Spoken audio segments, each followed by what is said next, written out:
Live from downtown Detroit, home of WDIV and Click on Detroit, Local 4 News at 6 starts now. He was a little short on the upshift. Race weekend in Detroit ends on a high note. Pato O'Ward wins day 2 of the duel in Detroit. A win with special significance after what happened to his teammate yesterday. We're live on Belle Isle with the big moments, the winner, and the fan experience. A special edition of Local 4 News at 6 from the Detroit Chevrolet Grand Prix. But first, former Detroit Mayor Kwame Kilpatrick is back in the spotlight preaching to a packed house in Detroit. This is Kwame right here. This is what you get, what you got.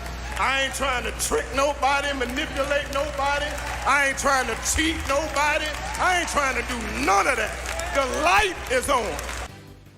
It tops our news tonight at 6. It is his first public event since his release from prison before preaching at historic Little Rock Baptist Church in Detroit. Kilpatrick was greeted with a standing ovation and shouts of Kwame. In his sermon, titled "It's Not Time to Die," the former mayor talked redemption and being reborn during his 8 years in prison. Prix reports. Kwame Kilpatrick can still draw a crowd. No stranger to the spotlight. He's ditching politics to preach, and his support hasn't dimmed since his heyday as the mayor of Detroit. Kwame Kilpatrick drove up in a Jeep to the historic Little Rock Baptist Church. He waved briefly but declined to talk to the media, greeted warmly by supporters. Kilpatrick saving his first public address for the pulpit. I want to thank you for praying for me.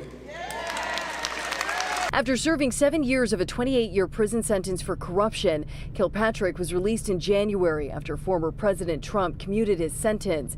His message Sunday was that of redemption. God moved me and said, "You the one that came back." Detroit's former mayor may be switching politics for prayer, but hasn't lost his signature flair. See, because I know y'all, Lord. I ain't in Cleveland, I'm not in Philadelphia, I'm not in Dallas. I know y'all. Support for Detroit's former mayor hasn't waned since his time in federal prison, as families flocked to hear him preach. I believe that he regrets what has been done, but knowing Kwame, he's a person that's going to excel. I think he would do good because he always worked with people, you know, and that makes a difference. Surviving a political freefall to deliver an uplifting sermon. I ain't trying to trick nobody, manipulate nobody. I ain't trying to cheat nobody. I ain't trying to do none of that. The light is on. The light is on. Look at me. The 51-year-old now lives in Atlanta, but was back in his hometown delivering a message of second chances, prison reform, and forgiveness. In Detroit, I'm Prix, Local 4. And in an interview with Deadline Detroit, Kilpatrick did say he plans to start his own ministry and remarry. This is going to be a wild final lap for the podium spot. The Detroit Grand Prix, the Chevrolet Grand Prix, is in the books. Another exciting day of racing on Belle Isle for day 2 of the duel in Detroit. Boy, fans got another great show with another dramatic finish. The winner's circle looks much different than it did 3 hours ago when winner took a dip in the James Scott Memorial Fountain. That is where Bernie and Jamie are tonight, and they have been talking to the drivers who topped the leaderboard. Yeah, they kick off this special edition of Local 4 News at 6, live from Belle Isle. Hi, guys. Steve, how are you? Everything is terrific out here. The weather was terrific, much cooler today than it was yesterday, and I would say we saw a pretty good race. Another sprint to the finish, another one of those yellow cautions, and it was all out for these guys, and Pato O'Ward gets it done. Yeah, and a really dramatic fashion the way he did it day 2 here. He took the lead with 3 laps to go, and he wins it. Joseph Newgarden had the lead for 67 laps, and then Pato O'Ward made his move. Oh, this is the move right here. Huge slide from Newgarden. Here comes O'Ward. Stomped on the gas. They touch. They touch. Little smoke there. Oh, boy. 75 miles an hour. Oh boy is right. O'Ward takes the lead. He never gave it up. Imagine being behind all day, having the patience to make your major move, and he did. And O'Ward crossed the finish line first. Circumstances for the driver of the 2. That's for the minor placings. This is for the win. job. Hell of a drive. You won, baby. And a championship leader. So there you have it. Pat O'Rourke wins his second race of the season. That puts him in the lead in the standings, I believe, doesn't it? Yes, by just 1 point. Oh. But, hey, when you're in the lead, you're in the lead. And his celebration, I have to say, in the fountain behind us was one of the best I've seen since covering this race. Let's take a look and listen.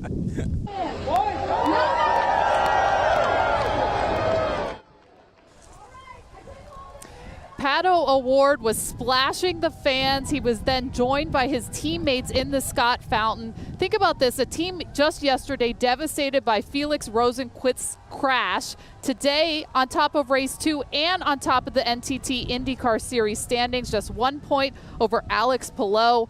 This guy finished 15 places better than he started. He passed 4 cars in a 5-lap span. I feel like that's worthy of a celebration and a dip. I was laughing because you were ranking what are the best moments from the fountain. We're always thinking about what's the best moments on the track, but the fountain is a huge part of this. Well, I'm supposed to talk about the fountain, right? So. Well, yeah. Well, in pre-show, yeah, but in the show sometimes you know how it goes. Anyway, the race ended just before 3 o'clock here. There were several moments of caution on the track, but we had the opportunity to speak to Pato immediately afterwards. Give me the exact pronunciation of your first name. Patricio, Patricio. And give me where did O'Ward come from? So O'Ward from my dad's side, and a very long time ago, his great-great-great-grandfather was Irish, and that's how I've carried it along. I'm actually Patricio O'Ward number 4. Yeah. But none of them. My dad's number 3, Grandpa's number 2, and then his dad was number 1. Yeah, but I'll bet the first 3 don't drive as well as you do. None of them were drivers. No, I'm a first. Let's talk about this race. With like 3 laps to go, you overtake Joseph Newgarden, who said he was a sitting duck with those tires. What's going through your mind and your car? Honestly, I was surprised he wasn't sliding around more, so I was just waiting for him to have one slide coming onto a long straightaway. And I saw him carrying quite a bit of speed into 6th, and I said, this is going to be the one. He's going to lose it. And right when he goes to power, he just goes sideways, and I engaged the push to pass. I still had like 40 seconds to go of push to pass, and I just got alongside him. He got on his, but I was already carrying quite a bit more momentum. Outbroke him and took it away. When he had the lead for 67 laps, so when a guy is in that much of a command, is it a matter of just waiting for that moment you can pounce on? Are you patient enough to do that? Obviously today you were. I knew I had the car to do it, and I knew the longer I would wait, probably the harder it would be, because his tires would come up to temp. In this situation, his reds were going off. I feel for him because I've been in exactly that situation. My teammate Felix Rosenqvist actually got me exactly like that. Not with a safety car though, in Road America last year. 2 laps to go, which really sucked. But yeah, it was a really cool restart. I was pumping in there. I would think so. You did this for Felix, you said after the race. I did. I mean, the most important thing this weekend is that he's okay. He's someone that I really admire. He's very, I think we're very close. He's probably my best friend from all the other drivers that are around. So I was very thankful to see that he was okay. And I texted him today, and he said, go pull it. I didn't pull it, but then I said, hey, I'm going to win it for you. He's like, all right, go do it. And I try to be a man of my word as much as I can. He certainly was today, that's for sure. 22 years old, what class, and Felix Rosenqvist was the driver injured yesterday. Many of the drivers went over to see him last night at the hospital, and he was released today. Right, and just talk about the weekend. 3rd for this guy on Saturday, a win today. He loves Detroit. Yeah, who can blame him? Yeah, absolutely. He really drove well. Just 22 years old, so what kind of future, what kind of career has he got in front of him? Great. The young guns are coming for the older guys now. Much more race coverage coming up, but let's get to Grant Herms. He caught up with some very special fans. Hey, Bernie, Jamie, there were fewer people out here, but that meant for better viewing for the exciting races today. We caught up with a few of the fans after the race. They talked about how they took in those sights and sounds. With the heat down along with the crowds, the energy was up. While there were fewer fans, there was just as much excitement as crews broke down their cars and loaded up after a long weekend of racing, which is when we caught up with Jeanette and Bridget. You made her birthday. Bridget turns 50 on July 7th, and the Grand Prix was the first of 50 birthday bucket list items. It was an awesome adventure. It was a beautiful day, and just seeing all of this, witnessing all of the people back out, yes, and enjoying, it was awesome. I am just so excited. I'm just so proud of my city. Just a great Detroiter. This is a great atmosphere, just a great opportunity. It's a strong start, but it's not going to be that. The finish is going to be even better. The finish has got, I got to top this, but this was a strong start. I love it. And it is going to be tough to beat a start like that. Many folks here today saying Detroit is finally back. Back to you. It was a great weekend of racing. I think the only bummer was that it wasn't a full house. They couldn't get everybody in here because their notification came late, so they couldn't build their grandstands. They only had 2 as opposed to 5 or 6, stuff like that. So I think next year they're going to try to blow the lid off this place. I think they are, because Bud Danker was saying you can't just order grandstands. They're ordered, and so when you order them, you can't get another one. Right. So. But, it's a terrific event. I think people will come back and support it again next year and many years down the road. I think they have a year to go in their contract, and Bud said at the press conference they're hoping to just continue this thing on and on and on. So that's great. Yeah, and it benefits this island. Money goes back to the island. Yes, so exactly. Yeah. All right, we're going to try to get the sound of meow, meow out of our heads, and we'll see in a little while. Meow. Oh, it was a good weekend. All right, you guys, thank you, Bernie and Jamie. Our race coverage doesn't end right here. Throughout this hour, we'll speak with the president of the Detroit Grand Prix, Michael Montre. We'll take you inside a race car to give you a true IndyCar racing experience. And the drivers show Detroit some love, sharing their favorite things about our city.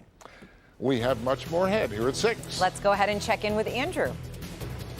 And just wonderful to hear about the good news, the good weather we had earlier today, and it continues. We still have temperatures that are in the 80s, still some glorious sunshine to round out your Sunday. But what's ahead for tonight and this week? Any more showers? Where do temperatures go? I've got the answers in your full weather forecast in moments. Yet another violent outburst happens here in Greektown, this time on the same weekend that DPD was supposed to be beefing up patrol. Hear exactly what people are saying about this latest